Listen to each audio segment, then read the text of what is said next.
this because I'm wearing my Topic is Trek shirt. So let's Oh, blow that let out. me share this to public. Share it to All the right. public. Impersonate myself. I do my best impersonations of myself. Share. I disagree. Who do I impersonate better than myself? I don't Well, it certainly wasn't Bon Jovi last night.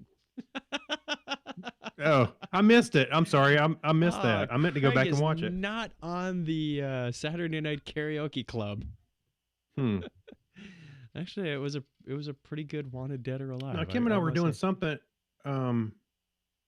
See, last night, yeah, we were doing something, and I saw it on Facebook. I had to circle around back around and watch it, and I didn't get to. Well, and Tiffany Mangan put in the comments, you'll have to see it, but she said Lilu, little girl, 2-year-old, my 2-year-old fan.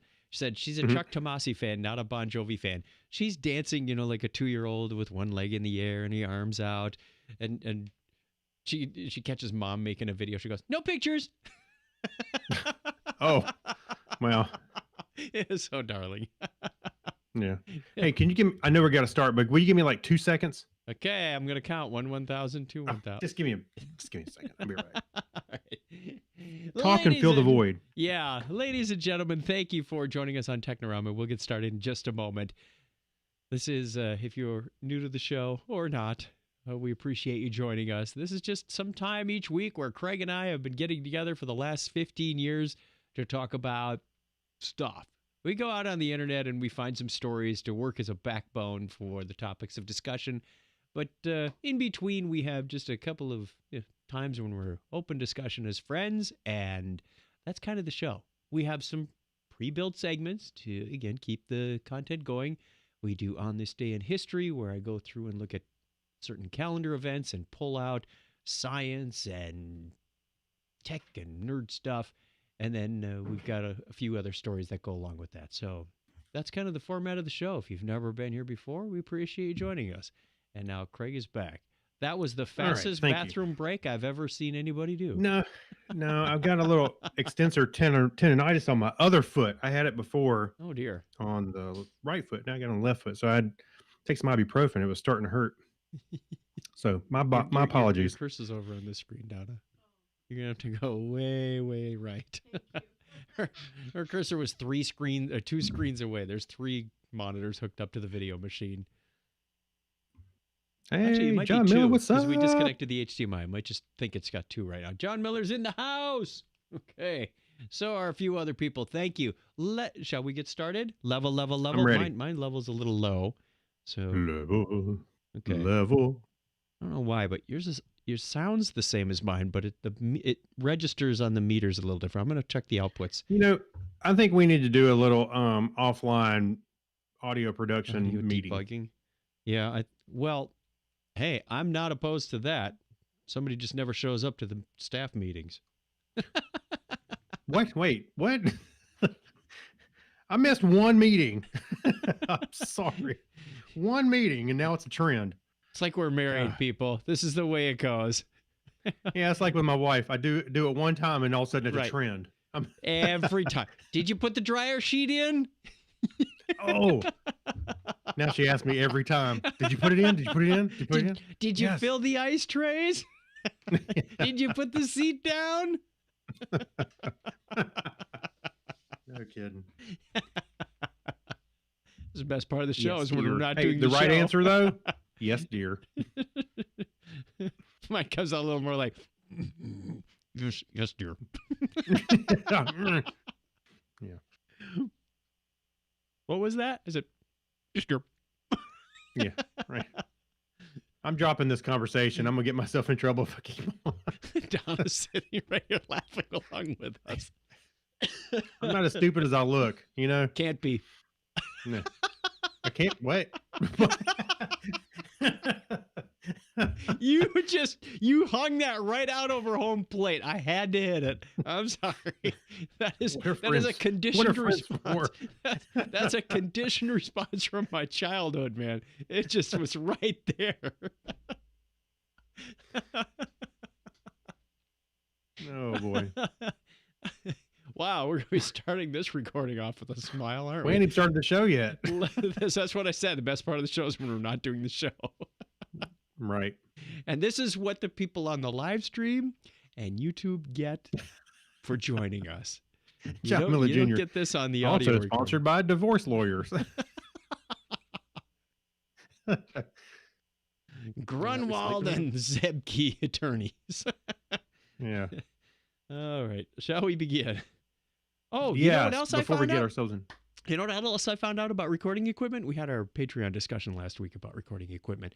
The Zoom H6, for years, it's got this feature on it that's on by default, and it records a couple of seconds before you hit record. So it's like listening right now. And if I hit record, I would get about 4 or 5 seconds before, because I'd say 5, 4, do 3 seconds of blank, and then hit record. And I would always have to go back to the file and edit out the 5 and the 4 and the 3 seconds. But this is getting annoying. I found that feature and I turned it off. So it's a nice feature in case, somebody starts playing a song or sings happy birthday or something, and you go, oh, wait, they started. You can get it to record that stuff. You didn't miss the beginning, in effect, which would be nice to have on cameras. But I've turned that off. It was just like an extra step in the editing process I don't need. Never needed it. Yeah. Never needed it. Believe me. Yeah. Hey, any step you can eliminate, Take it. makes it much easier. Okay, then I will count, but it will have no real bearing on when I hit the record button. All right. In 5, 4. Technorama episode 611, the day the podcast stood still.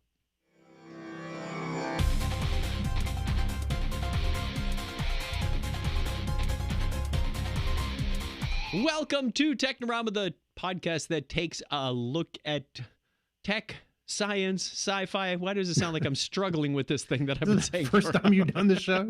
I think you've said the same thing for 15 years.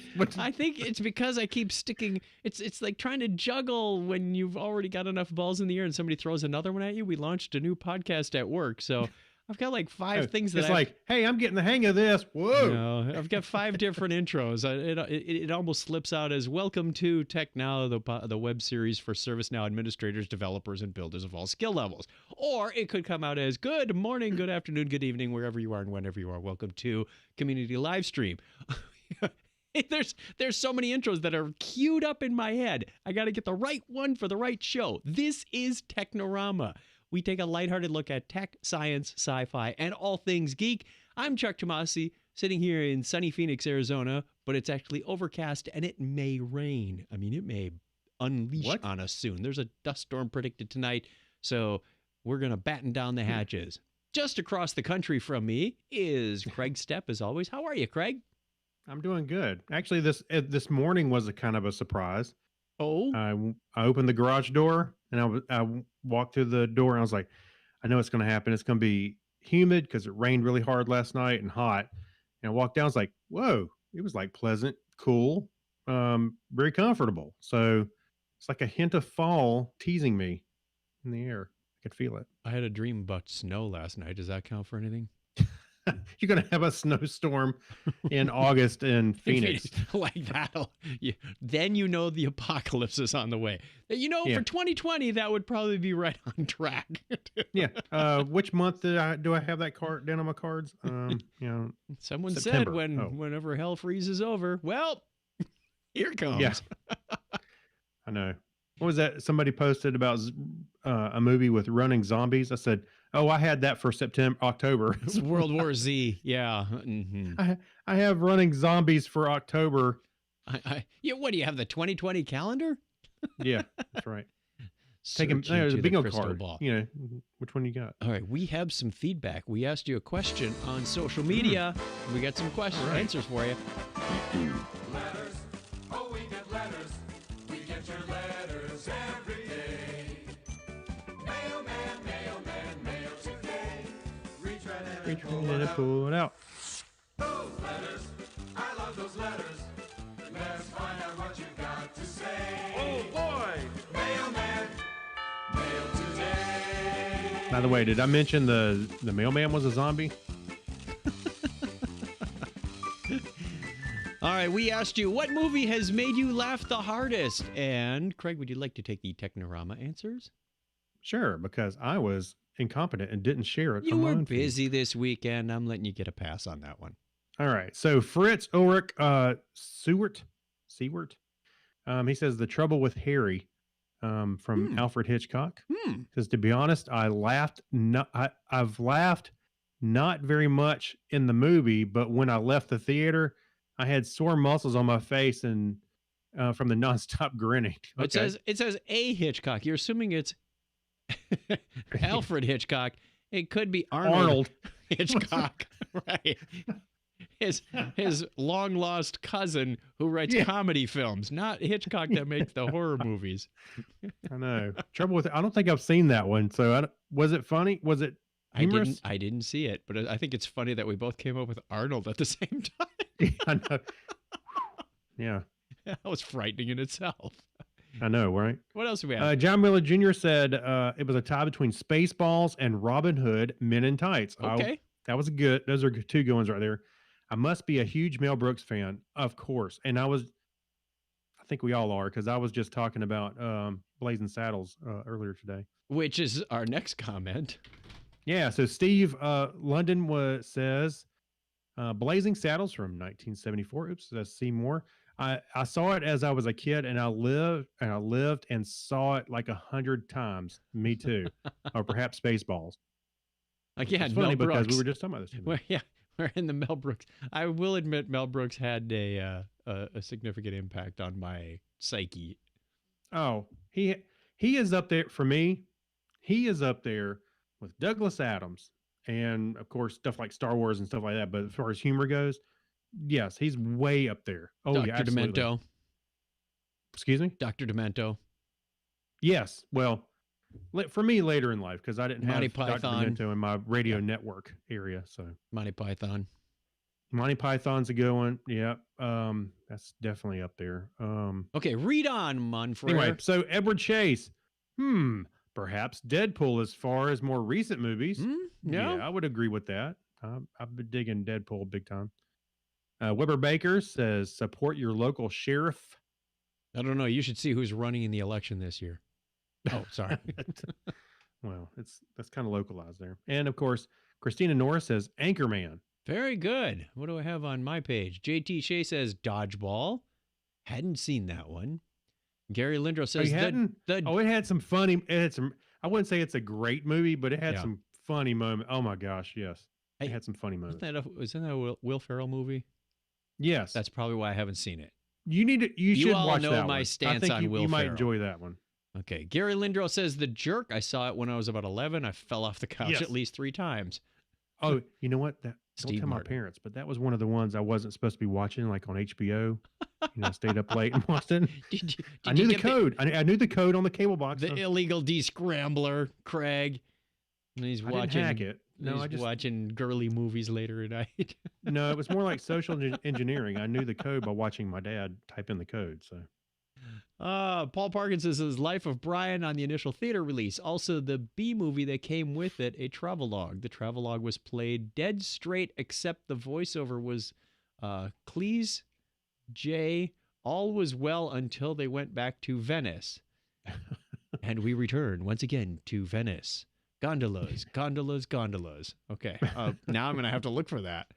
I'm going to have to go look for the travelogue. Tiffany says, Eddie Murphy Raw. I was 15. Eddie Murphy Raw was pretty darn funny. Mm-hmm. Someone done stole your battery. Sorry, Gary wrote it. I had to read it like that. You know what? Yeah, Eddie Murphy Raw was, again, it was one I probably saw on like HBO or something like that. I couldn't believe it. He had Raw, and what was the other one? Now I can't remember. But from Eddie Murphy? All right, we'll move it along. But I can't remember if it was which one was Gus. Your wife's a Bigfoot. Gunaguhu. That's what she said. And then what was this? Ant falling down the stairs takes like 20 minutes. Oh, and she's spouting out prayers as she goes. Oh Lord Jesus! Boom, boom, boom, boom. Oh help me Jesus! Boom, boom, boom, boom, boom. Help me Lord! episode. I'm almost halfway down. Boom. boom, boom. Danthal Farenben says, recently it was a fan-made parody called Harry Potter and the Deathly Weapons. Oh, that sounds What? intriguing. They replaced all the wands with guns Oh, with After Effects and added gun-related visual jokes. I nearly passed out laughing several times. I read about that, but I hadn't seen it. That sounds good. Clinton Albert says airplane. Hey, you know what? I will. That's another one. The Zucker brothers. The Zucker brothers. I'm in there with Clinton on that one, of course. And don't call me Shirley. Paul says probably Python's Holy Grail. Mm-hmm. Your arm's off. It's just a flesh wound. Yeah, Bill Emphasis says that's blazing. probably that is probably one of my favorite movies. Just because of everything was off the hook on it. But it's one you have to warm up to, because if somebody sets the high expectations, you'll walk in and you go, I don't get it. All right. We got another Blazing Saddles, A Fish Called Wanda from Jack Mangan. Mm-hmm. He's got a couple of replies. Jack, wait, he replied to himself. Don't call me stupid. Van Wilder from Tiffany. Diane. Mm-hmm. Oh, here is the okay. Go ahead. I'm sorry. Go ahead and say that. You want them? Go ahead and say it. What did Diane say? So Diane says planes, trains, and automobiles.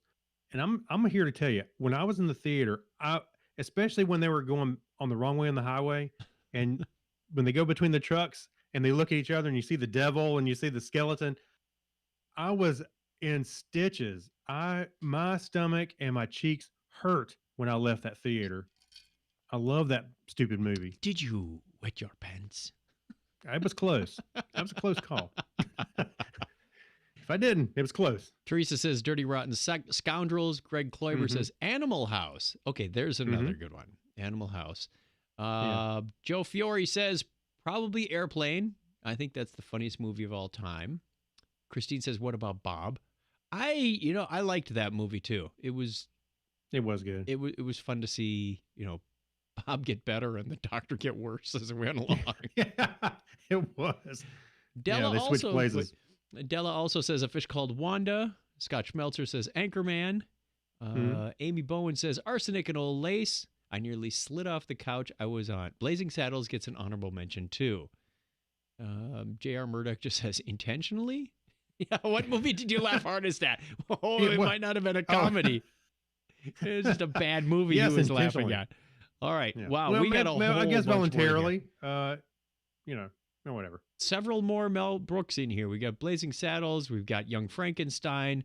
Lots of good answers in here. Thank you, everybody who's been responding, and I suspect we'll get more as the next few days go on. I was surprised that I didn't see planes, trains, and automobiles in there more, because it was like one thing after another. It was hilarious. We need like an upvote kind of thing. Oh, here we go. I'm gonna be coding something else. Right? Yeah, get Facebook to do that. We want to upvote some of our answers. Yeah. All right. With that, we thank you very much. We will ask you another question at the end of the show and throw that on social media next week. So give you time to think about it before I ask you for officially. There you go. Thank you. And on to yes. Hey, by the way, I do want to mention, along with Douglas Adams and Mel Brooks and Monty Python, Weird Al. So I'm just throwing him in there. I know it's not a movie. I kind of lumped him into the Dr. Demento UHF. genre. Oh my God. Nobody mentioned UHF. We didn't ask for how many different movies made you laugh, Craig. It said, what movie made you laugh the hardest? UHF made me laugh pretty good. Okay. What movie made you laugh the hardest? It's pretty singular in there. I think, Planes, Trains, and Automobiles. I'll give that. I remember embarrassing my girlfriend at the time because I was laughing so loud. There were a couple zombie movies that I thought were pretty darn funny too. But those aren't pillows. Can we move on? Sure. Why not? Hey, it's my podcast too. On this day in history for August 19th, 2020, it's time to put you to the test then if it's part of your podcast. This is the 202nd day of the year in the Gregorian calendar. There are 134 days remaining in 2020. It was on this date in 1839 that the French government announced that Louis Daguerre's photographic process is a gift, quote, free to the world. Boy, did he lose out on patents. Hey, wait a minute. I think I paid to have some pictures processed in the Yeah, past. yeah, if that's the case, then why is Olin Mills charging an arm and a leg every time? Yeah, right. So also on this date, also today in 1848, the New York Herald breaks the news to the East Coast that the West Coast is the best. No, at the East Coast of the United States of the gold rush in California. Oh, I Okay. see. They break the news to the Yeah. East Coast that there's a gold rush on the other side of the country. It started in January and it took them till August to say, "Psst, hey, there's a gold rush happening over there." Yeah, social media was really slow back then. No kidding. Can't that pony ride any faster? Yeah, it's exhausting. Also on August 19th, 1909, the first automobile race at the Indianapolis Motor Speedway.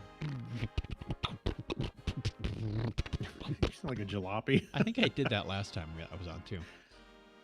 Also on August 19th, 1934, the first All-American Soapbox Derby was held in Dayton, Ohio. When they used real soap boxes. Yeah, that's right. Before soap was even invented, if you can imagine that. Also on August 19th, 1940, the first flight of the B-25 Mitchell medium bomber. And it was also on this date in 1960 in Moscow, Russia, Soviet Union. They downed an American U-2 pilot, Francis Gray Powers. He was sentenced Gary. to 10 years imprisonment by the Soviet Union for espionage. It was Francis Gary Powers. What'd I say? Francis Gray Powers. Well, it's, not really black and white, just kind They of. downed that American U-2. In the name of love. Okay. It was on this date in 1960 that the Soviet Union. Oh, no, it's another Soviet Union one. Just Yeah. right. Same day they downed the U-2, they launched the satellite Sputnik 2 with dogs Belka and Strelka, 40 mice, 2 rats, and a variety of plants. And a partridge. It was also 56 years ago today that CENTCOM 3, the first geostationary communication satellite, was launched. Happy birthday goes out on this date to English astronomer and academic John Flamsteed, born on this date in 1646. And German chemist Julius Lothar Mayer was born 190 years ago today. Orville Wright, not the one who made the popcorn. That's Orville Redenbacher. I was going to ask that. Actually. It's frightening how close our thought patterns are now, isn't it? I know. Let's just stop now. I'm just kidding. American engineer and pilot. He co-founded the Wright Company. He was born on the same date in 1871. And Coco Chanel, the French fashion designer, founded the Chanel Company and was born 137 years ago today. Every time I think of Coco Chanel, I think of Foster's Home for Imaginary Friends. Coco, Coco, Coco. All right, another time. Wow, that was a deep cut. Kids, cartoons, get it. Born Yeah. August 19, 1906, American inventor. He invented the fuser. Also, I believe he had a hand in the television. Philo Farnsworth, yes. Yeah, that Farnsworth. No, Yeah. he's related Gene to him. Roddenberry, the American screenwriter and producer, was born 99 years ago today. Born August 19, 1924, Canadian physicist and academic Nobel Prize laureate Willard Boyle. An English microbiologist and geneticist was born. David Hopwood, was born 87 years ago today. Dr. Pulaski from Star Trek The Next Generation. Actress Diana Muldaur was born on the same date in 1938. That's not my doctor. Chinese American businessman and philanthropist, co-founded Computer Associates International. Charles Wang was born 76 years ago today. American lawyer and politician, the 42nd president of the United States, Bill Clinton, was born on this date in 1946. Okay, he slid into that. I did Also not turning- have relations with that Yeah. computer. Okay, moving right along. Also turning 74 today is American general and astronaut Charles Bolden.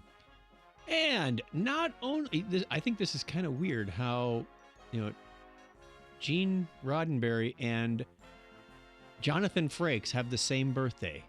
Isn't that a how little about bizarre? that? Well, they do. What's that, Donna? Oh, and Dr. Pulaski, too. Wow, a lot of Star Trek birthdays Yeah. today. Well, Jonathan Frakes was born today in 1952. Well, also turning 51 today as an American actor, producer, screenwriter, Matthew Perry. Listener birthdays for today, August 19th through 25th, include on the 19th, Matt Ryder, who's an Eagle Scout geek. Jedi Kez is on the 20th. 22nd is Zoidberg. Kyle Slingo on the 22nd. Also on the 22nd, Alchemy Dragon. Kira Fiore. Yes, Crazy Joe and Christine's daughter is on the 24th. And the 25th is David Grizzly. Happy birthday to all of you. That's the way it was on this day in history for August 19th, 2020. Oh, look at there. We ended on the note. I was trying to mash it in. I could hear the music going on to that last section. If you want to get on the birthday calendar, if it's your birthday and you're not on the birthday calendar, you should go over to chuckchat.com/wiki or chuckchat.com/birthday. Both of them work, and you get your name on there, and we'll give you a shout out at the appropriate time of year. And of course, if it is your birthday and you're not on the calendar, we wish you all the best. That you have a wonderful, wonderful time. Okay, now can we get on with the news? Tell us, Yes, please. Farnsworth. News and weather, everyone. Well, kind of news and weather. you want to start us off? Related, sort of. The moon is very important for our weather. It is. Oh, you want me to start? Go ahead. All right. So dozens of times over the last decade, NASA scientists have launched laser beams at reflectors the size of a paperback novel, about 240,000 miles. That's 385 kilometers for those of you in Europe and other places other than U.S. away from Earth. They announced today, in collaboration with their French colleagues, that they received a signal back for the first time, an encouraging result that could enhance laser experiments used to study the physics of the universe. Mm-hmm. The reflector NASA scientists aimed for is mounted on the Lunar Reconnaissance Orbiter, LRO, a spacecraft that has been studying the moon from its orbit since 2009. One reason engineers placed the reflector on the LRO was so it could reserve a pristine target to help test the reflecting power of the panels left on the moon surface 50 years ago. These older reflectors are returning a weak signal, which is making it harder for them for science. So scientists have been using reflectors on the moon since the Apollo era to learn more about the nearest neighbor. It's a fairly straightforward experiment. Aim a beam of light at the reflector and clock the amount of time it takes for the light to go there and come back. Mm-hmm. Decades of making this measurement has led to major discoveries. The moon is leaving us. It's flying away. Yeah. Sadly. Yeah. It's time for it to move on. Anyway, so one of the biggest revelations of the moon and the Earth are slowly drifting apart at a rate of about that a fingernail grows, or 1.5 inches per year. Thought it was a little bit less than that, but okay. The widening gap is a result of the gravitational interactions between the two bodies. And by the way, let me add that they showed this on Mythbusters, I think. One of the last episodes, they showed them shooting the laser at the reflector. It was That's kinda pretty cool. I thought there was just one up there, but it says there are 5 reflective panels on the moon. 2 were delivered by Apollo 11 and 14 crews in 69 and 71. They are each made of 100 mirrors that scientists call corner cubes, as they are corners of a glass cube. And the benefit of these mirrors is that they can reflect light back from any direction it comes from. I've seen one of these, or think of a cylinder, okay, kind of like this, and you put in a 3-sided like triangle, so divide it into thirds and bevel the corners at about 45-degree angles. So it comes to a point, like it almost looks like a 3-sided point. like a cone in the inside. Yes. And then no matter where the angle comes in, those 3 mirrors will shoot it straight back to wherever it came from.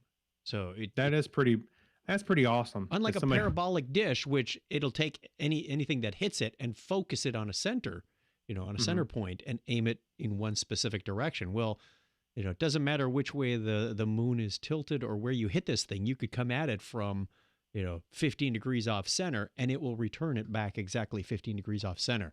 It was hard to believe until you look at it and you go, wow, wherever I tilt this thing, I can see my eyeball. You know what's amazing to me is somebody had the foresight to think of sending those to the moon when they're in the Yep. throes of putting together the mission to go there. To go, whoa, we need to add this, Yeah. and have them drop this off. I'm sure Clinton they had says, all of the experiments all planned out, Craig. I know, but it's just like something like this. It's like you go, wow, I don't know. Clinton Alvord says, our buddy Clinton, he says, somebody's been burning CDs. Well, at one time I did, and these are like Farnsworth's next glasses. Good news, everyone. That's right. Hey, by the way, scroll down that. You still got the article up on your browser? No, I closed it because I was ready to move on, but I can. If you, Yeah, okay. if you look at the device, Yes. and then you look over to the upper right, just a little bit from it, Like a there's plastic like a Ziploc bag bag. sitting on Yeah. the. Hey, it must be the wrapper for the device. They just threw it down on the ground. Or he's done eating his sandwich and litter bug. Yeah. I'll set this up after lunch. There we go. Yeah. They sat down and ate, and then they Why? put it up. Why would you have a Ziploc bag? You wouldn't put your But then sandwich. look at it though. You Doesn't wouldn't it put look your like sandwich in there because you're in a spacesuit. one? I can't feed it to my face. It's got peanut butter and jelly all over the face shield. But doesn't it looks like a Ziploc, does it not? Kind of does. It's got a red line on a somewhat gray square. Yeah. All right. Next story is also concerning astronauts. Something that devours radiation and survived a nuclear holocaust sounds like it should have its own comic series. Well, maybe it does, but we haven't seen it yet. Fungus is probably not the first thing anyone would think of when it comes to even an unlikely superhero. It's me, Fungi Man. There's a fungus among us. And my sidekick Spore. Well, we do have a Spore drive in Discovery, but we won't talk about that.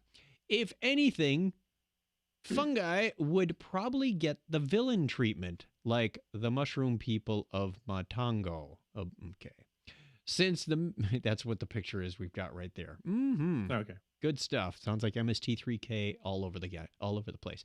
Since so many of them are either poisonous or just vomit-inducing, Cladosporium, oh boy, Spherospermum is not that fungus. Are you having trouble tonight? Easy for you to say. You didn't get the scientific names.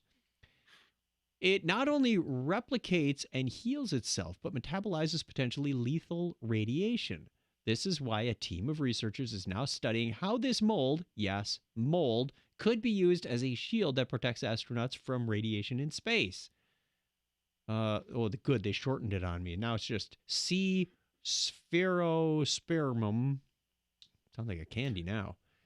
Yeah. It outcompetes other organisms in this non-natural habitat. Foremost is the contamination radius around the plant, due to its apparent radio resistance. That was a quote from Nils J.H. Avaresh, who co-authored the study on the amazing fungus, now on the preprint server BioRxiv, told Sci-Fi Wire. Quote, "This is an indication that the organism can utilize certain forms of high-energetic ionizing and non-ionizing radiation as a metabolic support function, effectively allowing it to grow faster than normal, which probably have led to the fungus populating the radioactive sites." This is starting to sound like a sci-fi movie now. These mushrooms landed in Fukushima and grew to be giant walking, attacking monsters. Or some mushrooms cleaned up Fukushima. Well, we could do that too. If that sounds post-apocalyptic, and it does to us, it sort of is. Chernobyl was something of an apocalypse in itself. When the Ukrainian power plant exploded in 1986 because of a defective reactor, it released 400 times more radioactive material into the atmosphere than the atomic bomb that hit Hiroshima. Avaresh and his team recently discovered fungi thriving near the dead reactor.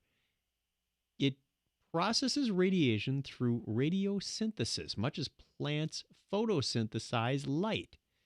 When they studied it up close, they found evidence of it using melanin, the same pigment found in human skin, to morph gamma rays and X-rays into the chemical energy it needs to survive.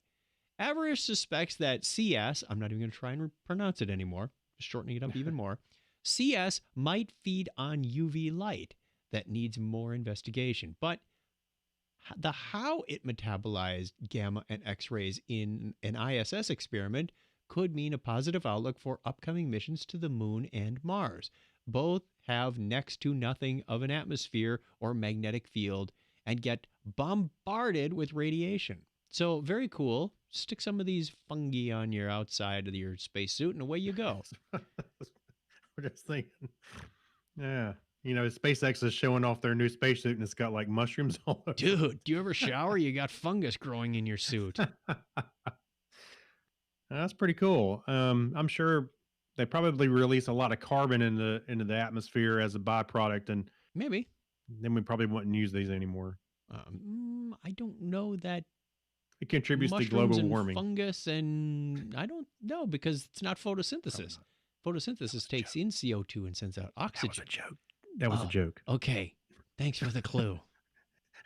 We better go I on. forgot- we have- forgot our hand signals. Joke. Yeah. I don't know what the hand you're signal- choking? What? Yeah. That's right. All right, one more science story. Space Yes. related. Yes. So, we're on a space tier tonight. So, a gravity suit could protect astronauts from dangers of weightlessness. The University of California, San Diego, master's student has engineered a negative pressure gravity suit that could slow or prevent the ravages of microgravity on astronauts' bodies suffered during extended space flight. And we all know So- this because when you go into the near zero G, Mhm.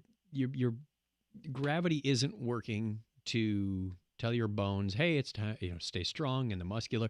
The body breaks down, and that's why every time you see these people on the space station, they're doing like 12 hours a day of exercise. It's amazing they have Well, time to even do with it. the astronauts that came down from the ISS recently, on the Yep. SpaceX capsule, they brought them out basically on gurneys, just to make sure they were okay. They sat down when they had their news conference, that kind of stuff. So yeah, It's tough stuff. It's tough stuff. Nikki Ashari, an intern at the Altman Clinical and Translational Research Institute, engineered the suit with the help of Dr. Alan Hargens, a professor and director of the orthopedic clinical physiology. Man, it's a lot of words in here.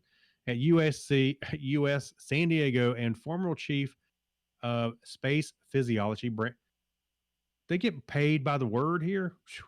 Syllable. At NASA Ames Research Center. Prolonged weightlessness can wreak havoc on spacefarers' bodies outside of Earth's gravity. Bones swiftly lose mass at a rate of 1.5% per month. And muscles atrophy, of course. Even more disconcerting, fluids accumulate near the top of the body, and body fluids volume decreases. These changes worsen eyesight and weaken the heart muscle, potentially hampering the flow of oxygen to the brain. So astronauts partially counteract the microgravity's Deleterious. deleterious effects through regular exercise, but exercise can only do so much. Asari's mobile gravity suit could help. It applies negative pressure to the lower body in NBLP or LB, never mind, which both shifts blood to the lower body and generates ground reaction forces. I guess this is kind of similar in the, like when when they do they're trying to the suits that counteract the gravitational forces when you're in a plane. That similar squeezes to your that. lower body so that the blood, the pressure forces the blood and whatnot up to your heart and your brain so you don't pass out. Yeah, and this one actually does it a little differently. It pushes it up and down towards your legs as well, Mhm. so you don't have the fluid all the way going just to the top of your body. Anyway, you can see a diagram of this and read a little bit more about it. I think it's pretty cool. I think it's nice. He made something like that. Usually, I don't know. I know Well- it's a big problem. Clearly points out that we have not evolved to live in zero G. Not yet. We need gravity. Gravity is your friend. All right, we're going to take a real quick break, and we will be back with a few more stories and my favorite part of the whole show. So stick around. What, the end?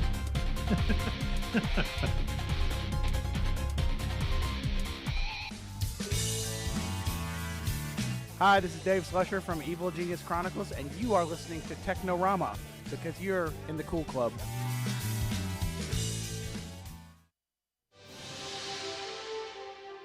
Greetings, programs. And applications. I'm Ben. And I am Keith, and we are the Two Gay Geeks. We are the nerds behind TG Geeks webcast. Where we talk about sci-fi, Comics, film, horror, genre. you name it, we talk about it. We release an episode every Monday morning at 6 a.m. Eastern. You can find us on iTunes, Blueberry, Spreaker, Stitcher, and iHeartRadio. Also, look us up on YouTube. And of course, we can be found at tggeeks.com, where you can find not only our webcast, but articles about other geeky goodness. So come along for the wildest ride in the potosphere. Did you just say potosphere? Yes, he did. Go and check out our friends Ben and Keith over at TG Geeks. They are still podcasting from their studio, as are we, because there's not really anywhere to go. Actually, I think they did recently take a trip. I saw a picture posted from SeaTac Airport. So they're doing some travel. Brave souls. Well, I miss talking to those guys. I wish they'd come back on. I know. We need to. Maybe they can hang around outside. We could run a mic cable outside. You can just have them on the show. Yeah, I'm sure they'll appreciate sitting in the 114-degree weather. That's great. You know what? You get a long enough mic cable, you can just sit in the pool. That's a 92. It's not exactly comfortable and refreshing. We were out there today. It's like, get in, it's warm. Get out, it's warm. Well, we're not cold. So it's not one of those days you get out of the pool and go, ooh, Yeah, you don't get out, and you don't do that when you get out, and you don't do that when you get in. It's just, it's a hot tub. Yeah. It's just all right, we have some hacks and strange stories to share with you, which is what that digital bleeping and blooping means. We have an article from Hackaday about a miniature Star Wars arcade that allows you to blow up the Death Star from wherever you go, which sounds like a good idea to me, because who doesn't want to do that? If you have fond childhood memories of afternoons spent at the local arcade, then you had the occasional daydream about tracking down one of those old cabinets and putting it in the living room. Until your wife says no. If I had a dime for every time I had that dream. But the size, cost, and rarity of those machines makes actual owning one impractical for most people. With this fully functional 1/4 scale replica of the classic Star Wars arcade game, created by Jamie McShann, it might not be a perfect replacement for the original, but there's no denying it would be easier to fit through your front door. Well, that's a fact. Mm-hmm. Nearly every aspect of the iconic 1983 machine has been carefully recreated, right down to a working coin slot that accepts miniature quarters. Would those be dimes? Yeah. Yeah. He sells you the quarters. The fake miniature quarters are $1 each. Hey, I can't use this machine. Oh, you got to buy the quarters. Right. Mm-hmm. I got a miniature dollar bill changer here. Why don't you try that out? Listen, frankly, go up to the miniature guy in the booth and ask him for some miniature money. Frankly, the build would have been impressive enough had he not only put in half the detail work, but we certainly aren't complaining that he went the extra mile. Jamie leaned heavily on the resin 3D printed parts for this build, and for good reason. It's hard to imagine how he could have produced some of the tiny working parts for his cabinet using traditional manufacturing techniques. The game's signature control yoke and coin acceptor mechanism are really incredible feats of miniaturization, and a testament to what's possible at the DIY level with relatively affordable tools. So he went through and built this whole thing. There's a diagram of there's a blow apart that you see on the screen right there of how we put together that controller, because it's got the 2-axis swivel. And does it say how much it costs? No. Does it say where you can order them? No. No, he built it on his own. That's why. He should be selling it. Okay. Well, it does have he added a pair of 3,000 milliamp hour LiPo battery packs as a dedicated charger controller, so you can blow up the Death Star anywhere you go. I can tell you, I've seen that. I know you've probably seen it a million times, but I've seen this video game cabinet very recently at my friend's barcade, and this looks exactly like It does. that machine. Yep. It looks fantastic. Inside this thing is a Raspberry Pi 3 Model A Plus running RetroPie attached directly to the back of a 4.3-inch LCD. Nice. And some integrated amplified speakers that he built. He's using an Arduino to handle the interfacing of the optical coin detector and controls, which makes sense, which communicates with the Pi over USB HID. Wow, that sounds an awful lot like my badge reader that I did for the health club. You can build a lot of stuff with just a little bit of work. You know what amazes me? Even the T molding that goes along the edge of the video game cabinet. I mean, well, whatever he's using, it looks like a miniature. It's even got the right size stickers on the back. How did he do like those stickers? Model, huh? I'm sure the stickers were easy to print onto sticker paper. Well, I mean, I know. I'm just saying he took it's in details what I'm getting at. Yeah. So yeah, it's really cool.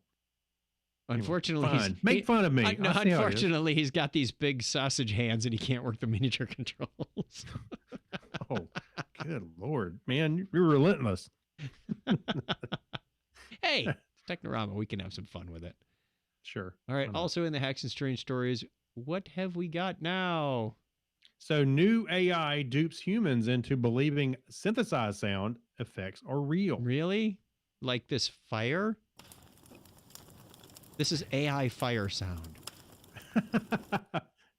Could have fooled me. I'm going to play that at Christmas and see if I can fake anybody out. The AI horse. It's just a pair of coconuts. You know what? I can get the same effect by just searching for horse wave on Google. And rain. I'm falling asleep. I think it sounds fake. You just got a couple of coconuts and you're banging them together. Come, Patsy. Who needs AI? I got coconuts right here. So imagine you're watching a scary movie. The heroine. Not that kind of heroin, Craig. AI tricked me into thinking that heroin's heroin. The heroine creeps through a dark basement on high alert. Suspenseful music plays in the background while some unseen sinister creature creeps in the shadows, and then bang, it knocks over an object. Such scenes would be hardly captivating or scary without the intense but perfectly timed sound effects, like the loud bang that sent our main character wheeling around in fear. Usually these sound effects are recorded by a Foley artist in the studio who produces sounds by using oodles of objects at their disposal. Recording the sound of glass breaking may involve actually breaking glass repeatedly. Well, that's the sound you're looking for. Well, others are kind of fake, like when you're breaking bones, you're cracking celery, that kind of stuff. What was that? When I was younger, I watched a Foley artist. The first time I was really saw that somebody did this. Yeah. They showed the person on the big screen as he was watching it as he was doing. Yep. And they were walking through leaves, and he's like crunching potato chips. Yep. Or somebody gets hit. It's like a slab of meat on ping pong paddles, and they go. Hey, you know what? I've probably gone the extra mile on some of the audio stuff we've done in the past. I remember needing I wanted a specific sound of somebody slamming a phone down. I had to make it, and I did that, and I was like, that was fun. It was frustrating because I was like, okay, because I didn't have like stuff at the ready. I just had to go figure out what was going to make that right sound. Yeah, and sometimes the sound you need isn't the sound that the thing makes.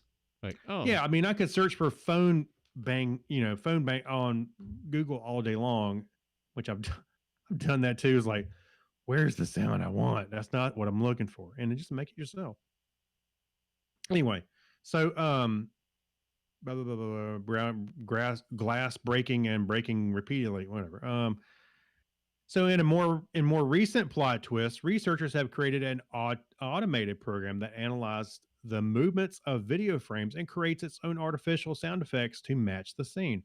In a survey, the majority of the people polled indicated that they believe the fake sounds were real, And the model autofoley, autofoley, autofoley is described in a study published on June 25th in IEEE Transactions on Multimedia. It still has some flaws in it, though. Listen to the horse closely. Okay.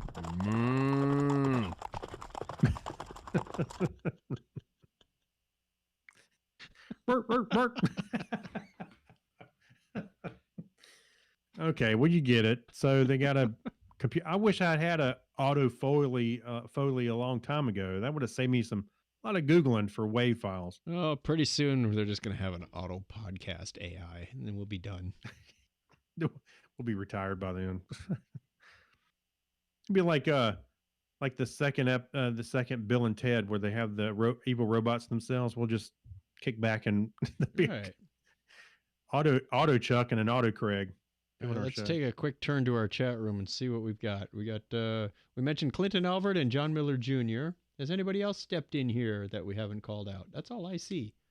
That's the only one. Hey, that's the only ones that have been vocal. So, Okay. Yeah. Well, thank you for joining us. We do the show every Sunday at 9:30 Eastern wait a minute. Time. John Miller Jr. says, "Don't search for phone bang."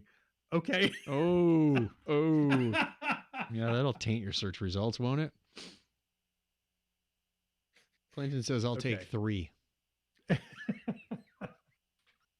So 9:30 Sunday nights on Facebook and YouTube. Boy. We look forward to seeing you there. Don, is there anything in that little window that's showing up right down there where it says Technorama Podcast? Anybody chatting down there? No? Okay. And there's nothing above that? All right. Nobody's been chatting on YouTube either. But good for them. Yeah, that's just, You know what? that's the text box you can type in up to 200 characters. Okay. And that means... By the way, yes. this episode is climbing up my list of things that made me laugh the hardest. I don't. All right. And we've had some dandies in our past, too. Yeah, we've had a few. Oh, we've had some episodes. I remember just laughing my, off. When I start laughing so hard that I can't see through the tears, the show's over. When I'm having to wipe my face off. Mm-hmm. Or when you get to be our age, you laugh so hard the tears run down your leg. Or just make myself laugh. That's all I. Let's do... Where's our Patreon song? There it is. Because we have some awesome people. This is my favorite part of the show, not the end, as Craig suggested earlier. Yeah, all right.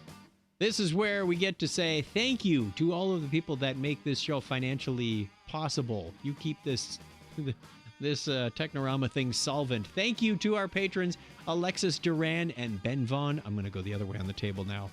I've transposed my thought process.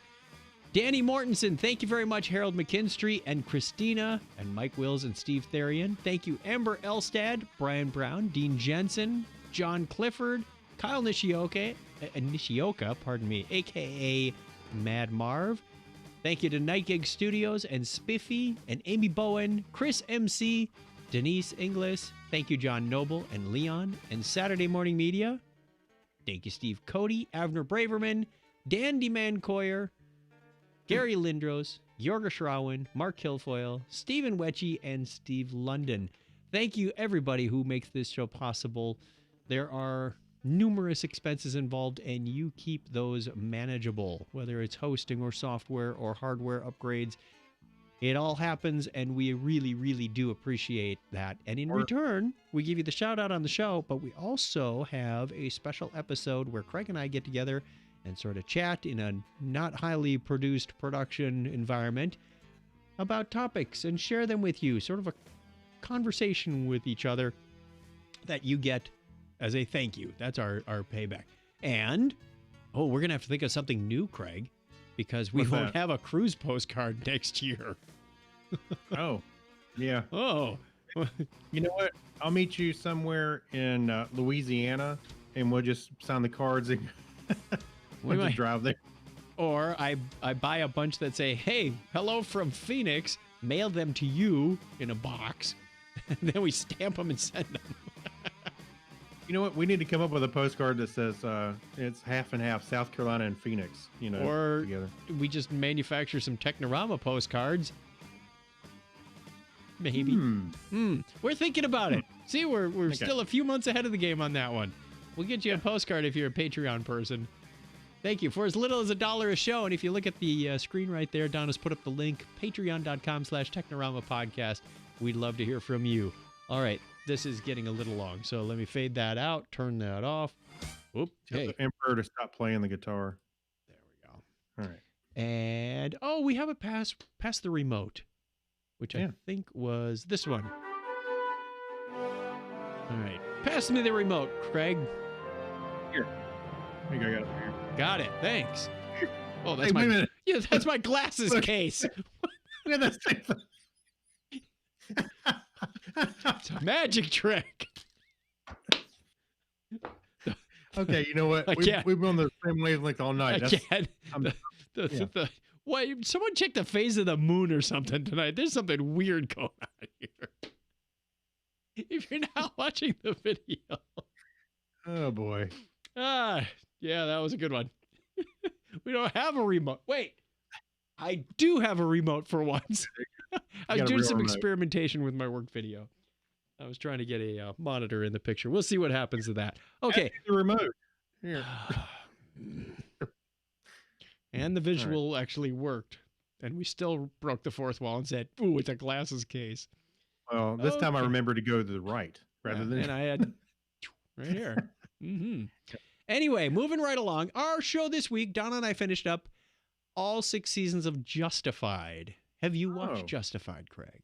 I have not, but the wife did, and she loved it. I loved it too. Donna loved it. If you liked Ozark, you got to watch Justified. Similar kind of thing. The main character of the story is a United States Deputy United States Marshal, Raylan Givens, starts out in Miami. He's sent back to Kentucky where he grew up. He wasn't real happy about being reassigned there, but his main mission was to stop a criminal called Boyd Crowder, one of his childhood friends and co-workers before he took off and went to the Marshal Service. And you get the feeling that he doesn't quite color inside the lines at all times. The Marshal, not obviously Boyd, who's the criminal, doesn't color inside the lines at all. He doesn't even know what the lines are. But there's this wonderful relationship between the two. And as they go through each season, they bring in a new set of circumstances that kind of convolutes. It's all about who's running the moonshine or who's got the corner in the county or even the state on the marijuana market. It's definitely a TV MA show, so it's not for the kids. But Sure. the relationships of the people, lots of gunshots, lots of people getting blown away. So there are some wonderfully colorful characters in this show. I won't tell you who my favorite is, but great stuff. Great stuff. Well written. The star of the show, Timothy Oliphant, is also like one of the executive producers in most of the whole series. So close ties. And again, great writing, Timothy. great characters. He And does a good what's Yeah. that? I said I like Timothy. I think he Yeah. does a good job. In the last season, Sam Elliott is one of the main characters, although he has no mustache. It's really weird to see Sam Elliott without his mustache. Really? Yeah, but he's got that characteristic head tilt and of course, Yeah. the vocal that goes along with it. So Yeah. it's definitely Sam Elliott, but it took me like 2 camera shots to go, no, wait, sounds like him. Oh man, he just doesn't have a mustache on. That was a little jarring at first, but Justified, I give this a solid. This is a 9.0 on my scale. It sometimes it's a little violent, which knocked it down a little notch, but good acting, good storyline, good writing, good everything. It's just wonderful all around. So highly recommend it. Invest some time. What is it? 13 episodes per season? I think it was. Yeah, 6 seasons. So you're going to be there a while, but well worth it. Well worth it.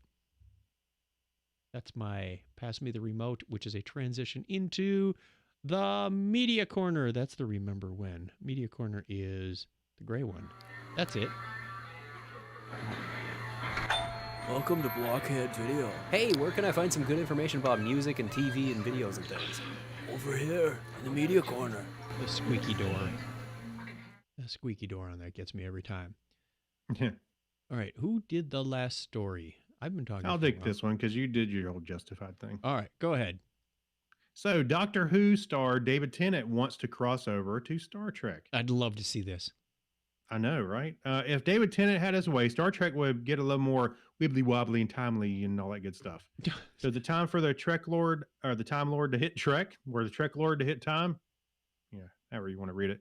So, BAFTA winning Scottish actor David Tennant has more recently been starring in Amazon's Good Omens. Love that too. But he's probably been, Loved that too. Didn't we talk? I think we talked about that on this show. That was one of the first ones we did in Pass the Remote. Oh, I think it was. Yeah, I enjoyed that as well. But he's probably best known for his role as a 10th Doctor. He's actually my doctor. That's the one I like. In BBC's venerable time travel series, Doctor Who. While promoting the second season of his podcast, David Tennant does a podcast with Clever title. Yeah, it is a good title. With a Reddit AMA, he was asked, "What other big franchise would you be interested in joining?" He quickly replied, "Star Trek would be great." After talking to George Takei for the podcast, I've got a bit immersed in it. So, Star Trek's Takei was one of the guests on the new season of Tennant's podcast, which debuted this week. Tennant does have a connection to a Star Trek franchise. He co-starred in Star Trek: The Next Generation, Sir Patrick Stewart's 2008 for the Royal Shakespeare Company's production of Hamlet, which was adapted into a feature film in 2009. At the time, there was even a rumor that Stewart would be crossing over to play a Time Lord with Tennant and Doctor Who. That would have been great. I would love to see Patrick Stewart That's a missed in Doctor opportunity Who. right there. I could just see these two on stage. It just doesn't seem like a likely combination because you'd have Patrick Stewart going, "Wouldst now beest thine own," and then Tennant goes, "Nah." Yeah, right. So a number of actors have appeared in both franchises, including Simon Pegg, Nana Visitor, John Delancey, and Star Trek Discovery Season 3's David Alja. Allah. How do you say his last name? Ayala? Ayala? Ajala? I don't know. Okay, if Tennant were to get his wish, he'd be the first Doctor from Doctor Who to cross over to Star Trek. Now, I was looking to see if it mentioned this, but it's not unprecedented because Star Trek in the comics have crossed over with other franchises, and it has crossed over with Doctor Who in the comics. So there was like a 3-issue thing from it was IGW. I'm trying to remember what it was, which one it was. Anyway, there was a crossover with Doctor Who. What would happen if the Borg assimilated the Cybermen? Would that be redundant? It'd be a little redundant, yeah. Feedback loop. That's what would happen. Or is it the other way around, where the Cybermen assimilate the Borg? I'm Divide confused. by 0. Yeah. Yeah, divide by 0 and they all blow up. Yeah. Yay, we solved all the problems. We didn't need that diagram that we were going to upload to Hugh's memory, the 4747. Right. All right. That sounds fun. I'd like to see him. Would you cast him? Maybe this is a discussion for the topic is Trek. But how would you see him playing a character? He's typically played, aside from Doctor Who, he's played villains like Barty Crouch Jr. on the Harry Potter thing. He's played, the what was it, Lucifer's henchman on Good Omens. So he plays those characters very well. You know what? I could see him doing a villain in Star Trek for sure. Yeah. Yeah. Q? I would like to see him. He could be a Q character. Oh, nice call, Donna. This is why we keep your wife around. You think about it, that's not a far cry from Doctor Who either. No. He could go anywhere in space and time. Although he's not omnipotent and says, snap his fingers or wave his hand and something comes into existence. But well, yeah, I don't know. I would love to see him as Doctor Who. I think that'd be cool, but I don't see that happening. But I could see him being a villain or something. Although he's got the chops to play, a main character too. He could He could be one of the officers on the Pike series. Yeah, well, yeah, I'm sorry. You know what? I was thinking movies. You're right. We have a lot of opportunities now for people to join Star Trek other than just feature films. So, yeah. He's the new communications officer, and he's just over there banging on the console. What's wrong with this thing? Can you hear me? Right. Oh, boy. All right. That takes care of it for this show, pretty much. We've got our question of the week. What new hobbies have you picked up this year, and would you recommend them to others? So, we've all been given some extra time at home with the families and whatnot, and I picked up a couple of things that I probably wouldn't have done otherwise. So, what have you picked up, and what do you recommend? Would you recommend them to others? So we'll have that out on social media next week. You can get a hold of us on the listener line if you want to get a hold of us sooner. 707-530-CHAT. We did get one voicemail, but it sounded like somebody pocket dialed us, or their kids stole the phone, and there was some sort of crackly. Did you hear that, Craig? The message that came No, I through? didn't see that one. Yeah, there was a voicemail message that came by. I was like, I wouldn't doubt it. And Wouldn't then be the first time. and at the end, you hear this little voice from a child saying, "Hey, you're much taller." It was probably John Miller Jr. Or Crazy Joe's daughter stole the phone and did something. So check your phones, guys. I didn't recognize the phone number, but I could call you back and say, "Hey, thanks for calling the listener line." So Thanks for your voicemail. you can send an email to technorama@chuckchat.com as well. Our Patreon topic this week, we're gonna kind of glide in and out of a couple of different topics. How do we deal with change? And we've also got some gadget ideas. I heard something this week, and then Craig sent me a message that said, "Hey, what do you think of this?" So we're going to discuss that a little bit on the Patreon show in just a few moments, but you'll get that before you get this. So again, Doctor Who's been messing with the time-space continuum. And with that, we are going to glide on out of here. See what I did there? I'm not Yep, even sure I what saw. I did there. Okay. I got it. It's top of the hour, or we've been here for an hour. We appreciate you listening, even at double speed. God bless if you can understand what I'm saying very fast on double speed. You have an amazing brain to be able to digest that. Yeah. You can find us Right. over at chuckchat.com/Technorama. That's our page. That's where we've been for the last 15 years or so, and it's probably not going to change anytime soon. Get a hold of us on the listener line, 707-530-2428, or send us an email. We are interested in what you have to say, or what we've said, what you have to say about what we said. Okay, that didn't make any. Did that? I think that came out all right. Yeah, whatever. Tell a friend about Technorama, and we greatly appreciate it. Until next week, Craig, would you give them the traditional salutatory binary high five? Yes. 101. Thanks, everybody. Thank you. See you next time. Recording stopped, and thank you very much, everybody who has been hanging out with us on Facebook and YouTube and watching this before, during, and afterwards. Really appreciate it.